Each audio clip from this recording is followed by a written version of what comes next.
नमस्कार दर्शक बंधु मु प्रदीप आपण मानक स्वागत करुच्ची आज आउ एक नुआ भिडियो तो जो मैंने पीएम किसान योजना रे जाकि टंका पाउचंती बा पीएम किसान योजनार नुआ करी आवेदन करिसेंती सेमानक पई ए भिडियोटी बहुत गुरुत्वपूर्ण रही कहीं जदि आपण एही सब भूल करुचंती ताले आपण माने पीएम किसान योजनार पाइथिबा समस्त टंका जाकि हरइबे या छड़ा आगको मध्य आपण मानकु पीएम किसान योजनार कौनसी टंका मिल पारिबो नहीं। तो आजिर ई भिडियोटी समस्त पीएम किसान हिताधिकारी बहुत गुरुत्वपूर्ण भिडियो अटे तेणु भिडियो को जमारू स्किप न करी प्रथम शेष पर्यंत निहाती देखिए और पीएम किसान योजना रे जो माने आवेदन करिसेंती सेमानकु केमिति टंका मिलिबो से विषय में आजिर ई भिडियो रे संपूर्ण डिटेल्स जानिबा। ता पूर्वरु जदि चैनल को प्रथम थर विजिट करचंती वीडियो को लाइक करेंगे, चैनल को सब्सक्राइब करनथिले एबे ही सब्सक्राइब करी आगो को आम चैनल माध्यम रे बहुत सारा नुआ नुआ अपडेट पाई परिबे। तो देखंतु पीएम किसान योजनार जो हिताधिकारी रहिचंती सेमानंकु सरकारक तरफ विभिन्न समय ई केवाईसी करिया पई जाकि सूचना दिया जाय थाए। तेणु ई केवाईसी करिबा द्वारा जाकि तांकर आईडी मध्य बा पीएम किसान योजनार जो बेनिफिशियरी आईडी अछि ता पुनर् जाकि आरंभ होता है बा पुनर् जो कहते आमर रिन्युआल होता है।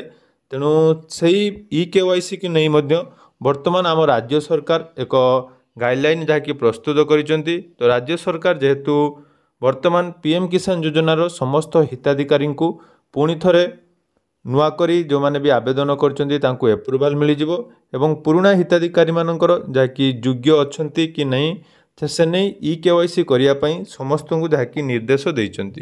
तेणु जो माने भी ई केवाईसी करिया पई चाहुचंती तो ओडिशा कृषि विभाग तरफ जहाँकि पीएम किसान सम्मान निधि योजना रे पंजीकृत थिबा चाषी माने किस्ती पाइबा पई ई केवाईसी करिबा माध्य जहाँकि बाध्यतामूलक करा जायछि एवं ई केवाईसी आपण माने जहाँकि तीनोटी उपाय करि परिबे। गुटिए देखंतु ओटीपी बेस रे ई केवाईसी बा पीएम किसान वेबसाइट किंबा सीएससी सेंटर माध्यम रे आपण माने ओटीपी बेस रे ई केवाईसी करि परिबे।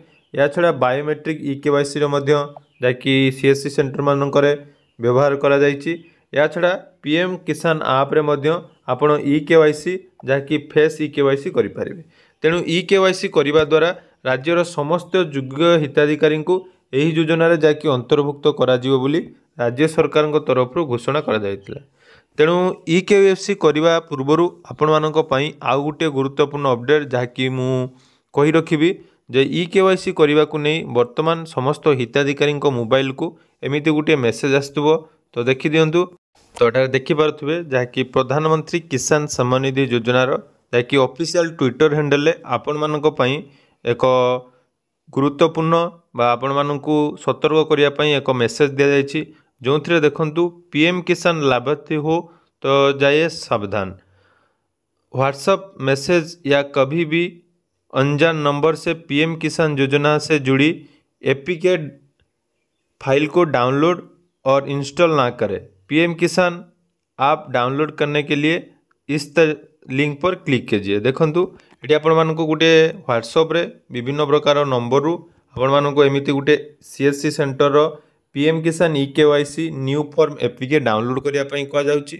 जदि आपण माने एही ऐप डाउनलोड करचंती एवं एथिरे आपण मानकर डिटेल्स लॉगिन करचंती ताले परवर्ती समय रे आपण मानकर पीएम किसान योजनार टंका जाकी बंद हो जिवो। या छड़ा आपण मानकर जो बैंक अकाउंट बा मोबाइल रे थिबा फोन पे गूगल पे या को मध्य हैक हो जिवो। तेणु एही स्कैम समस्त दूरे जीवा पई कहा जायछि।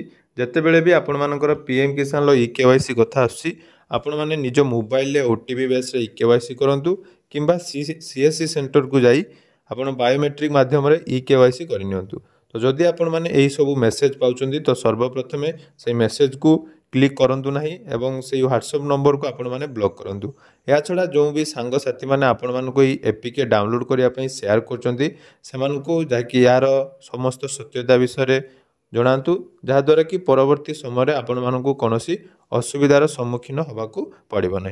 तेणु जदि आपण पीएम किसान हिताधिकारी अटंती बा ई केवाईसी करने चाहूँगी तो निहाती डिस्क्रिप्शन में तार लिंक देदेवी केमिति आपण ओटीपी बेस रे ई केवाईसी करेंगे फेस ई केवाईसी केमिति हम से गुड़िक देखी आपण मैंने निज मोबाइल करें। या छड़ा जो मैंने भी नुआ करी आवेदन कर खूब जल्दी से राज्य सरकार तरफ जहाँकि पीएम किसान हिताधिकारी मानकर जो माने योग्य अछंती सेमानकु टंका मिलिया पई जाउची। तो जेतेबेले भी किछि अपडेट आसीबो सर्वप्रथमे आपण मानको आम चैनल रे डिटेल्स मिल जिवो। तेणु आशा करूची आज भिडियोटी आपण मानको निहाती भल लागिथिबो। तेणु एहीपरि नुआ नुआ अपडेट पई चैनल को एबे ही सब्सक्राइब कर रखंतु। धन्यवाद।